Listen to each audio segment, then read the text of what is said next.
Hi everyone. We're on the last part of the Doldrums. All right, let's get right to it to see what happens to these three. A little piece. Archer, Oliver, and Adelaide spent their remaining days together on the rooftop. Across the gardens, the Merkley house was emptied and put up for sale. I still can't believe it was another polar bear, said Oliver. Maybe you'll find out what happened at Ravenwood. Write to us if you do, said Adelaide. And, well, write to us regardless.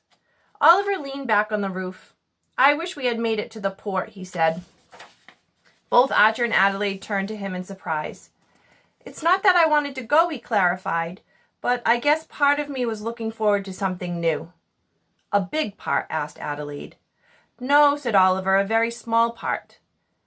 Maybe it was just something you ate, said Archer. Adelaide started giggling and she couldn't stop. It wasn't that funny, said Oliver. No, it's not that, she giggled. I just keep wondering what those tigers must have thought when they spotted you in that gazelle mask. When Adelaide stopped giggling, she turned to Archer and said, Miss Whitewood came to check on me yesterday. She wanted to come and see you too, but wasn't sure if she should. She asked me to tell you she's sorry you're leaving and hopes she'll see you soon. The Glubbs were equally sorry to see Archer leave. Mrs. Glubb gave him a tin of pastries for the train, and Mr. Glubb reminded him to keep bouncing merrily along. Archer hadn't spent much time thinking about Ravenwood, but on the morning of his departure, it was all he could do. It was an unusual situation. He had always wanted to venture away from Helmsley House, and now that he didn't want to go. He rolled out of bed and went to the bathroom to wash his face and brush his teeth. Afterward, he went downstairs, hoping the newspaper would have another story about the museum fiasco. That would keep his mind busy.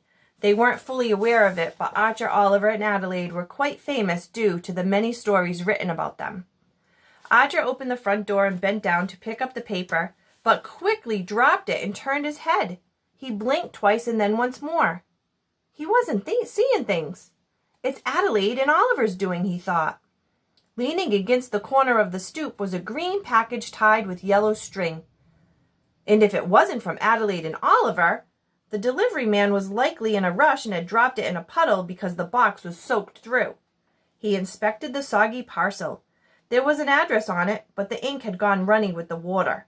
Still, he could just make out the name. Archer B. Helmsley. He shut the door and returned to his room with the box. Next door, Oliver went barreling up the stairs with a copy of the Doldrum Press dangling from his fingers. Adelaide was right behind him.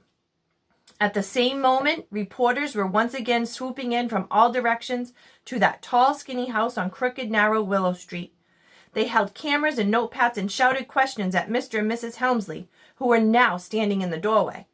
Oliver and Adelaide nearly fell on their faces as they stumbled through Archer's balcony door. You saw it, didn't you? Cried Oliver, regaining his balance and holding up the newspaper. The headline. The Doldrum Press. Explorers discovered. You should go look over the roof, said Adelaide. It's crazy down there. Oliver saw a reporter fall out of a tree. He landed on three more when he fell, said Oliver. This means you won't have to go to Ravenwood. Archer knew this wouldn't change that. If anything, it would give his mother more of a reason to ship him off. But he was smiling from ear to ear. Oliver and Adelaide sat down next to him on the bed. Oliver paled when he saw a chunk of ice in Archer's hand. We're not doing that again, are we? He asked. Archer handed him the note, and Adelaide read over Oliver's shoulder. Archer B. Helmsley, 375 Willow Street. Archer.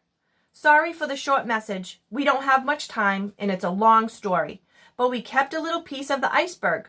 Hope it finds you before it melts. Should be home by Christmas. Have lots of catching up to do. Yours truly, Ralph and Rachel Helmsley. P.S. We've been overhearing odd reports about a tiger chase somewhere in Rosewood.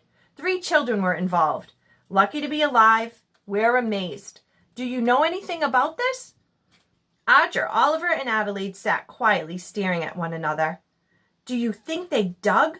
Oliver asked. Archer didn't know. He lifted the ice. It's an iceberg, he said, and then lowered it a little. Or at least it's a piece of one. That's impossible, said Oliver. It should have melted by now, agreed Adelaide. Here are all the kids sitting with the ice.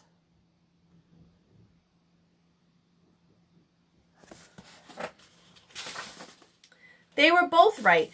The ice should have melted long before it reached Archer, but it didn't. And what should have been didn't change the fact that Archer was now sitting on his bed sharing a laugh with Oliver and Adelaide while holding a piece of the iceberg, or, as Oliver put it, holding a piece of the impossible. Well, that was awesome. Thank you all for taking this journey with me in the Doldrums. It was really fun.